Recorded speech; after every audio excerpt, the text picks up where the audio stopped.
européen latin-grec 2021, consacré à une grande figure littéraire et philosophique du IIe siècle de l'ère chrétienne, Apulée.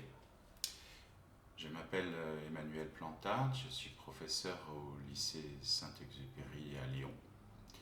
Et voilà quasiment 10 ans que je travaille sur un aspect très spécifique de l'œuvre d'Apulée, à savoir son rapport avec ce que je pense être sa culture native, ou du moins une de ses cultures natives, à savoir la culture berbère d'Afrique du Nord, que les historiens appellent plutôt à cette époque la culture libyque. Le texte d'Apulée qui figure au centre de mes préoccupations aujourd'hui et durant cette conférence s'appelle Le récit de Psyché et Cupidon, et il est présenté dans le roman des Métamorphoses, l'œuvre phare pour nous aujourd'hui d'Apulée, comme un conte, parce qu'il est raconté par une vieille femme dans un contexte quasi nocturne, l'obscurité d'une caverne, où le narrateur des Métamorphoses, Lucius, se trouve enfermé contre son gré sous la forme d'un âne.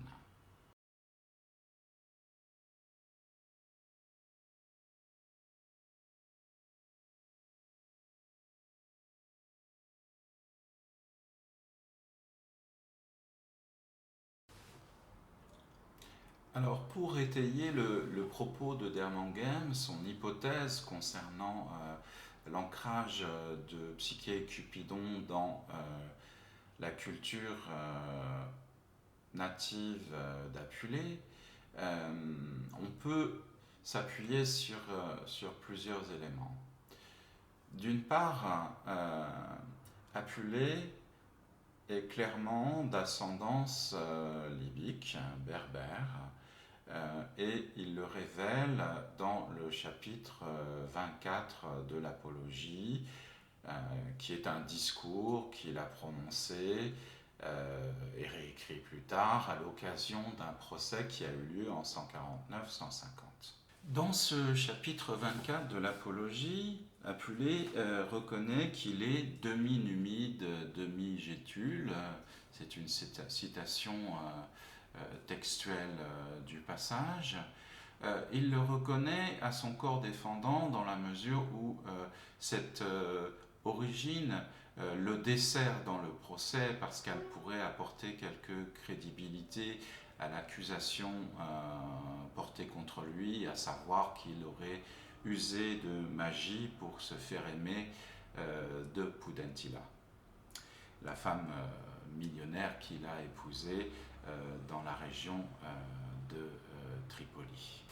Pour documenter l'existence des fables berbères à l'époque antique, on peut se référer à 4 sources gréco-romaines. La plus ancienne est sans doute Échille, le dramaturge athénien, qui reprend une fable où le personnage central est un aigle qui se lamente d'avoir été blessé par une flèche constituée à partir d'une de ses plumes. C'est une fable qu'on retrouve d'ailleurs dans le corpus ésopique. On peut mentionner aussi le témoignage des auteurs concernés par la rhétorique, Aristote au IVe siècle avant l'ère chrétienne et Théon d'Alexandrie au 1er siècle de l'ère chrétienne, qui évoquent tous les deux, sans donner énormément de détails, l'existence de fables libyques qui peuvent figurer comme un matériau dans les exercices des élèves de rhétorique. Le dernier auteur témoignant de l'existence antique des fables libyques est sans doute Tertullien de Carthage, un auteur qui est beaucoup plus immergé que les précédents dans la culture qui nous intéresse. Tertullien de Carthage, au début du IIIe siècle de l'ère chrétienne, mentionne deux titres précis de contes. Il évoque premièrement la tour de Lamia, Lamia étant la façon traditionnelle de nommer l'ogresse dans la tradition gréco-romaine. Et il évoque deuxièmement un autre titre, le peigne du soleil, qui peut évoquer peut-être un conte appartenant à la tradition universelle des contes telle qu'elle a été classée par les folkloristes de l'école historique géographique. Si, comme je le crois, Tertullien fait bien référence à des histoires connues des folkloristes dans le monde entier, à savoir le conte ATU 310 Réponse ou le conte ATU 709 Blanche-Neige, alors il est tout à fait vraisemblable et crédible qu'Apulée, au siècle précédent, ait connu une attestation locale du conte ATU 425, la recherche du mari disparu, qui est la catégorie dans laquelle entre le récit de Psyché et Cupidon, selon le consensus de tous les folkloristes et d'ailleurs également l'accord de certains spécialistes d'Apulée.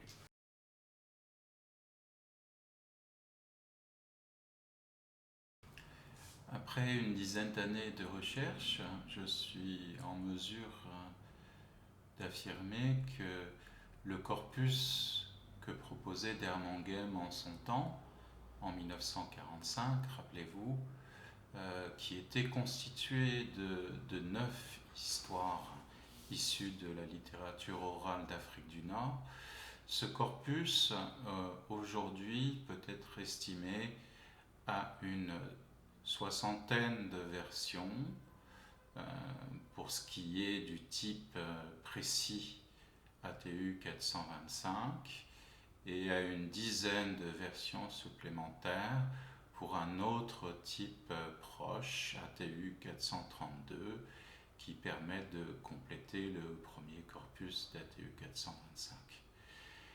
Ce corpus, je ne l'ai pas analysé entièrement, mais j'en ai déduit une dizaine de versions qui sont des versions kabyles, donc dans l'Algérie actuelle, et qui ont pour caractéristique d'être très homogènes et d'être à coup sûr issus de la tradition orale narrée en langue berbère.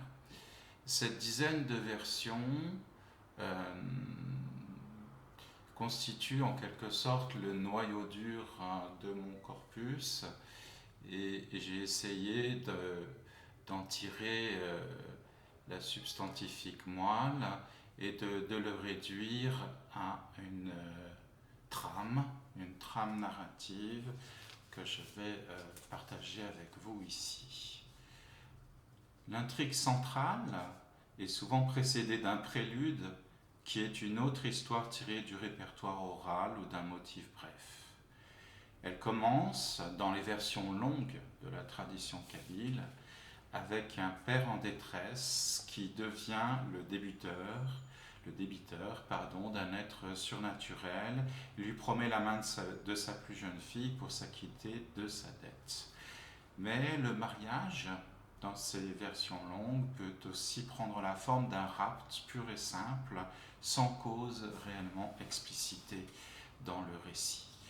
Dans le premier cas, le mari, dont l'arrivée est accompagnée des signes météorologiques de l'orage, vient quelque temps plus tard sous la forme d'un animal ou d'un mendiant et emmène alors son épouse.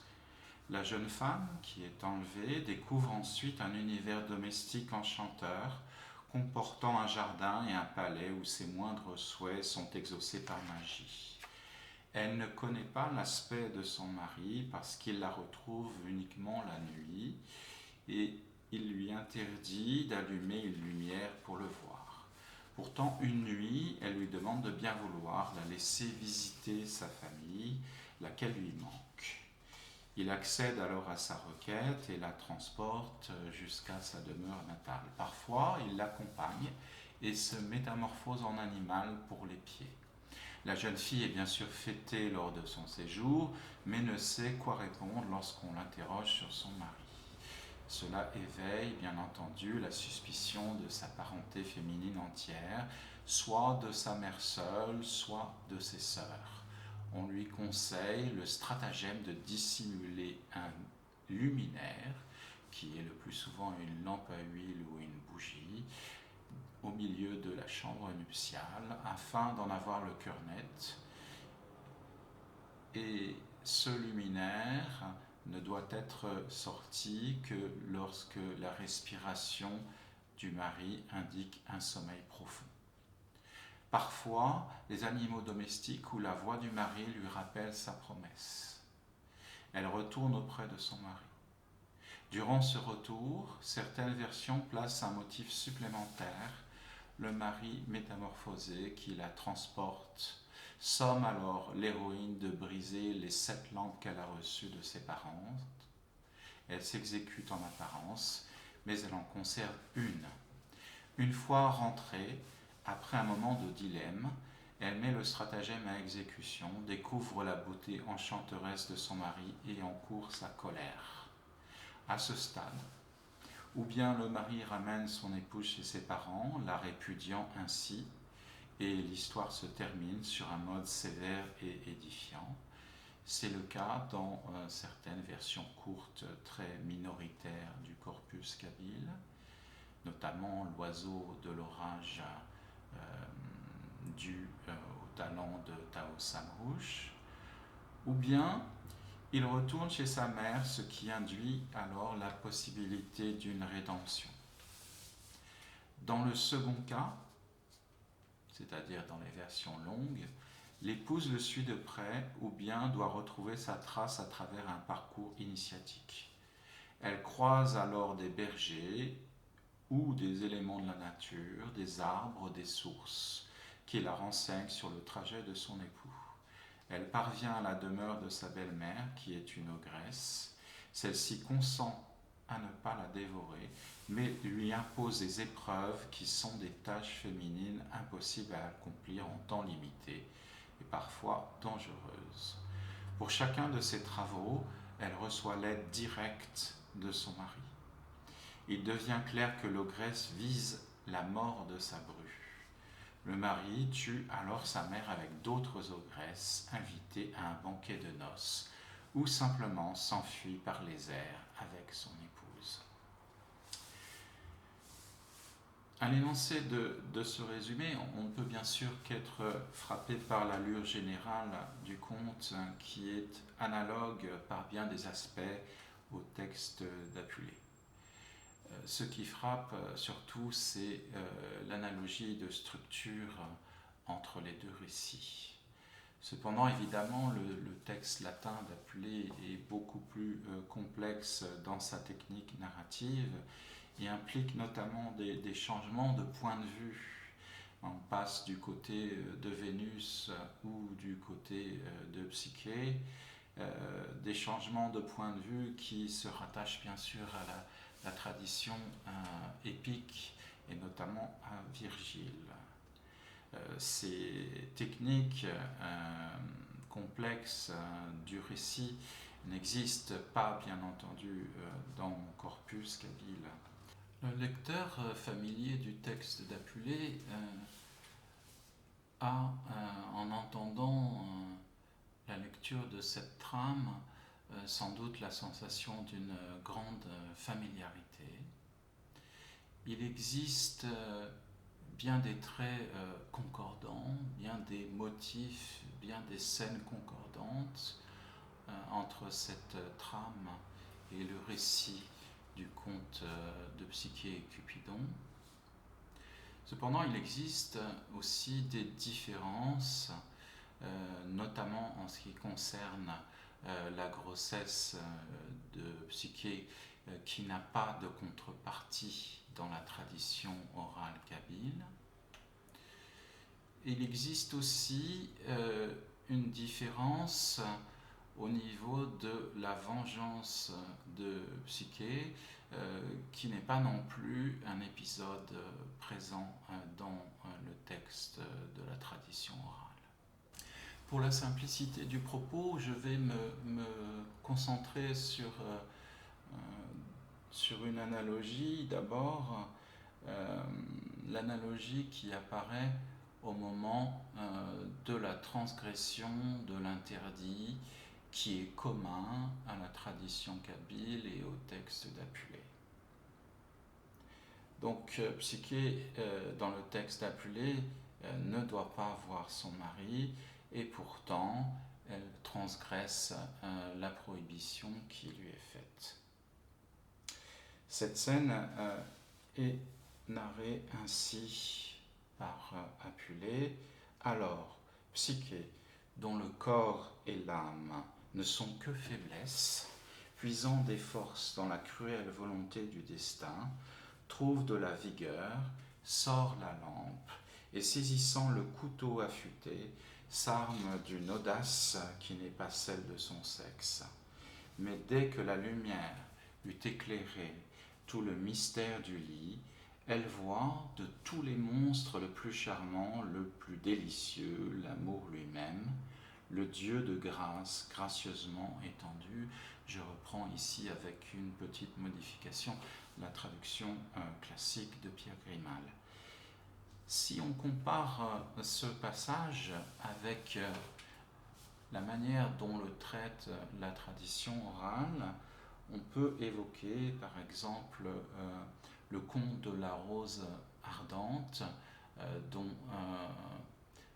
nous sommes redevables à l'Arbi Rabdi, lequel l'a transcrit et traduit en français, transcrit de la langue tamazight et traduit en français à partir du répertoire de sa propre mère.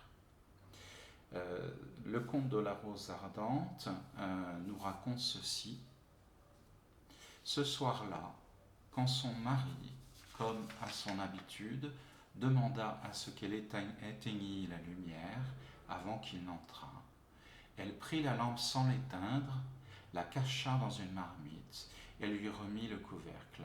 Elle attendit qu'il s'endormît et sortit la lampe de sa cachette, se dirigea vers le lit et éclaira le visage de son époux.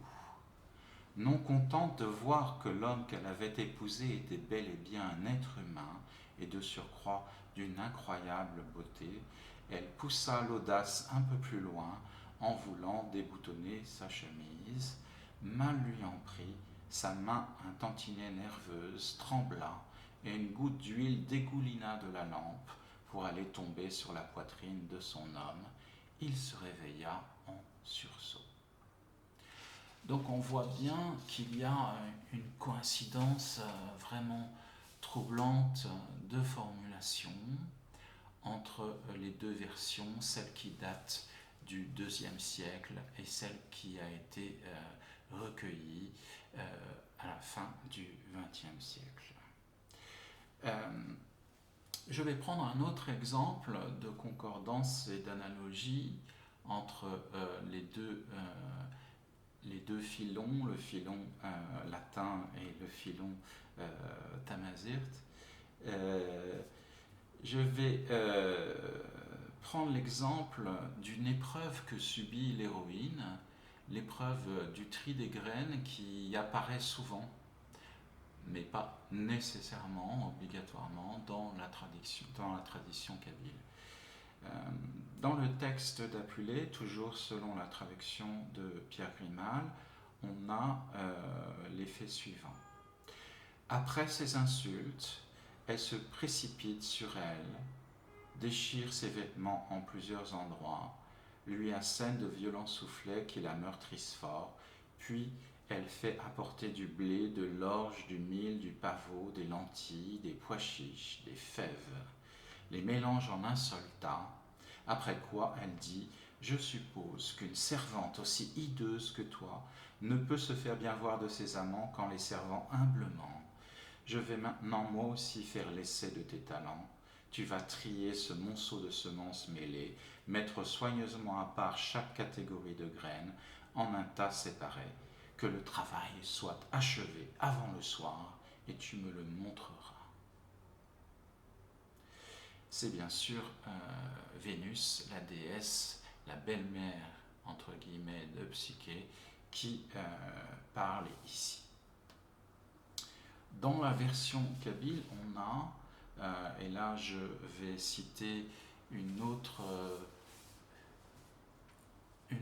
variante de notre conte, la variante transcrite, traduite par Youssef Alioui.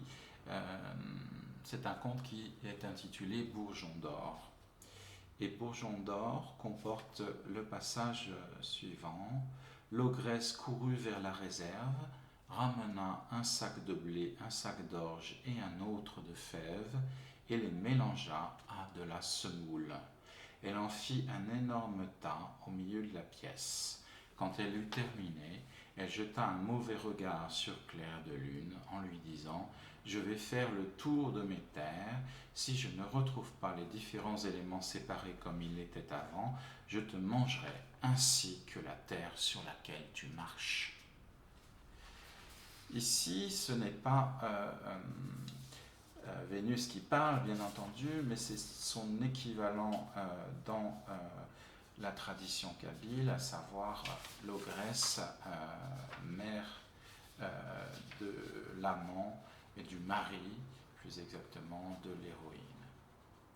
Je cite un autre texte, toujours de la même tradition kabyle, un texte issu du travail de Monsieur Nassib. C'est un conte qui s'appelle L'oiseau des airs. Et donc, dans L'oiseau des airs, on trouve ceci: l'ogresse prit de grands sacs de fèves, d'autres de pois chiches, de lentilles, de petits pois, de blé et d'orge. Elle les mélangea. Puis elle lança cette menace: si à mon retour, dans quelques instants, je ne trouve pas chaque céréale dans un sac à part, je te dévorerai et dévorerai même le sol sur lequel tu évolues. Alors on voit bien que même si la liste des éléments mélangés pour cette épreuve change, il y a un air de famille absolument troublant entre les trois passages que j'ai lus. Et si on prend le formulaire des deux versions kabyles, on sera attentif à la récurrence de la fin de l'ordre donné par l'ogresse: je te dévorerai et dévorerai même le sol sur lequel tu évolues, qui est une formule caractéristique du corpus oral kabyle. On peut, parallèlement à ça, s'attarder sur certaines différences. Les analogies, bien sûr, sont importantes, mais les différences, parfois, sont également très parlantes. Il y a une différence qui m'a vraiment frappé, à savoir le fait que Capulet ait ajouté à l'histoire orale un motif, celui de la vengeance, et qu'il l'ait développé sur un temps relativement long. Cette vengeance de l'héroïne Psyché est tout à fait surprenante. L'héroïne, dans la tradition kabyle, ne se venge jamais de ses sœurs. Il est clair que la vengeance de Psyché est une innovation spécifique à Apulée. Et on peut expliquer cet ajout, cette innovation, par l'influence d'Aristote, et notamment de la notion de tragique selon Aristote. D'après Aristote, dans la poétique, le tragique est d'autant plus fort que les déchirements tiraillent les membres d'une même famille.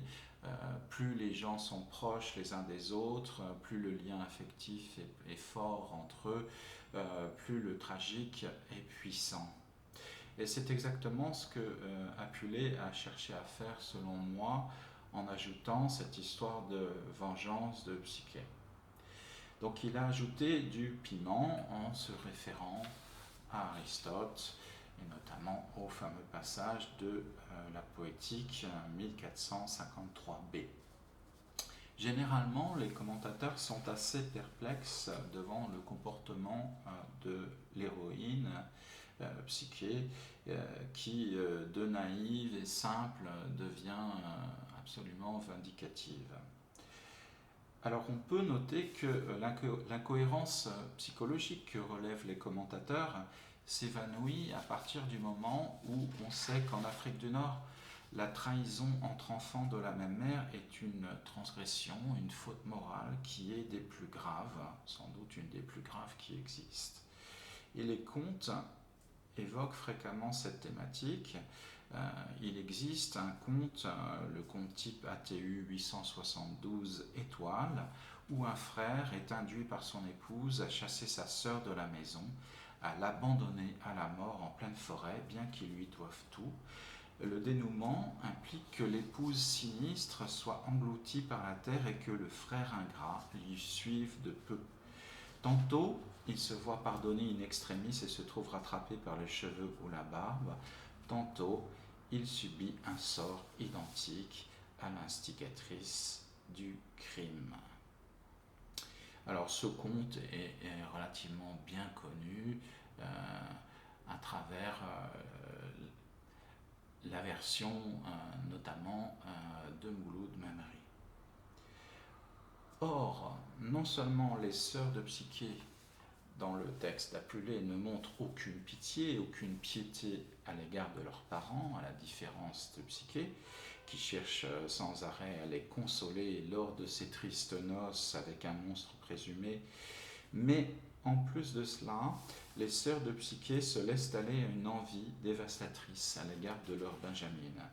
Évidemment, Psyché ne se venge pas physiquement, ce qui serait totalement incongru dans la mesure où la tradition orale berbère, la tradition d'Afrique du Nord en général, est très réticente devant la violence féminine, et les femmes qui exercent la vengeance le font uniquement de manière indirecte ou sans employer la force brutale. Psyché ne déroge pas à la règle à laquelle obéissent toutes les héroïnes du conte d'Afrique du Nord. Elle choisit la ruse et envoie ses envieuses à la mort, l'une après l'autre, sans jamais se salir les mains. C'est l'objet des Métamorphoses, livre 5, chapitres 26 et 27. Il est intéressant de noter que dans cette vengeance de Psyché, le mécanisme de sa ruse est topique dans les contes.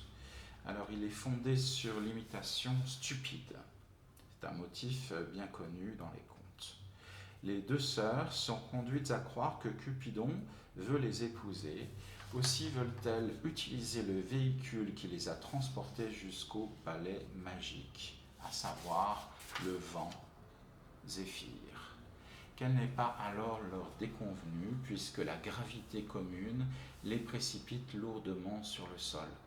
Cette chute, évidemment, n'est pas sans évoquer le fameux châtiment romain qu'est la précipitation depuis la roche tarpéienne. Mais il y a plus. Le commentaire de Groningen, qui est un commentaire savant du texte d'Apulée, note bien que la conteuse éprouve une grande jubilation à ce moment-là en insistant sur les détails de la chute, car ses membres, dit le texte, je cite la traduction Grimal, car ses membres, roulant sur les saillies des rochers, sont déchirés, ses chairs mises en lambeaux, et elle périt, offrant une pâture aux oiseaux et aux fauves. Cette insistance un peu morbide sur les chairs déchirées me semble clairement renvoyer au châtiment que subissent les femmes traîtresses dans les contes d'Afrique du Nord. À ce moment-là, et c'est un motif qui est répertorié par les folkloristes, la traîtresse est attachée à un cheval ou à un chameau, peu importe le véhicule finalement, et elle est punie d'une façon proprement horrible. Et je vais citer un exemple que je tire encore du recueil de contes de l'Arbir Abdi.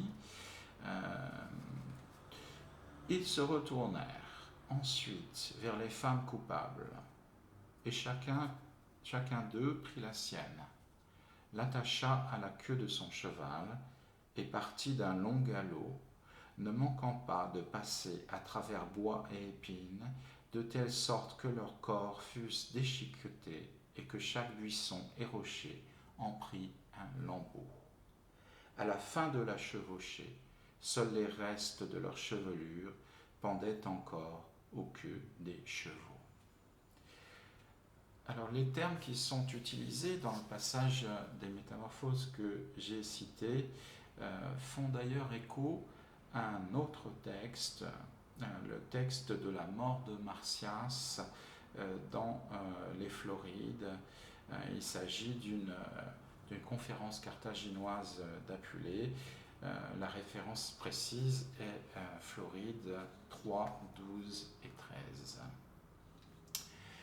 Donc vous avez pu remarquer à travers cet exemple de la vengeance de Psyché qu'Apulée ne se contente pas en réalité d'imiter une trame déjà connue, la trame d'un conte oral diffusé et en quelque sorte classique, mais qu'il le retravaille avec une double perspective, la perspective d'aller vers un registre tragique selon la méthode proposée par Aristote, mais de manière peut-être plus inattendue, il ajoute à cela une dimension assez cruelle qui est issue, elle, probablement, d'après l'exemple que je vous ai lu, de la tradition orale berbère elle-même. Donc, dans le travail d'Apulée sur le schéma que lui proposait le conte oral, il y a bien sûr toute une série d'influences gréco-romaines qui sont des influences appartenant à la culture lettrée. Par exemple, j'ai pu citer tout à l'heure Virgile à propos du changement de point de vue, mais il existe aussi des moments où Apulée s'inspire de la tradition orale quand cela ajoute quelque chose de pertinent ou de tragique à la trame de son récit. Bien sûr, on pourrait poursuivre la comparaison plus avant, citer d'autres pièces au dossier, évoquer d'autres analogies ou d'autres différences parlantes entre le texte d'Apulée et la tradition berbère d'Afrique du Nord, qu'elle soit transmise d'ailleurs dans une langue autochtone ou dans les dialectes arabes qui existent dans la région. On pourrait, pour poursuivre encore davantage cette analyse, mais il me semble d'ores et déjà possible de conclure que l'hypothèse formulée en 1945 par Dermangem devient d'année en année de plus en plus vraisemblable dans la mesure où le corpus s'est énormément étoffé et que la collecte d'Afrique du Nord se trouve maintenant au niveau des grandes collectes méditerranéennes, que ce soit la collecte grecque ou la collecte italienne. Donc l'Afrique du Nord n'est pas simplement comme les folkloristes ont pu précédemment le penser, le résidu d'une influence du nord de la Méditerranée, mais l'histoire d'ATU 425 a bien entendu une place en Afrique du Nord, et une place qui est sans doute très ancienne. C'est la raison pour laquelle il me semble tout à fait envisageable que Capulet se soit inspiré du texte oral en son temps au IIe siècle, d'autant plus que, on l'a vu précédemment, Tertullien, un tout petit peu après la parution des Métamorphoses, témoigne pour sa part de l'existence d'une tradition orale de contes bien ancrée dans la région. Voici la fin de cette conférence consacrée aux éléments berbères dans le conte de Psyché et Cupidon. Si vous avez envie de prolonger ce moment, eh bien vous retrouverez assez facilement la bibliographie et notamment l'article d'Émile Dermangem dans la revue africaine de 1945. Vous retrouverez également la trace de différents articles que Nejima Plantad et moi-même avons publiés sur le sujet.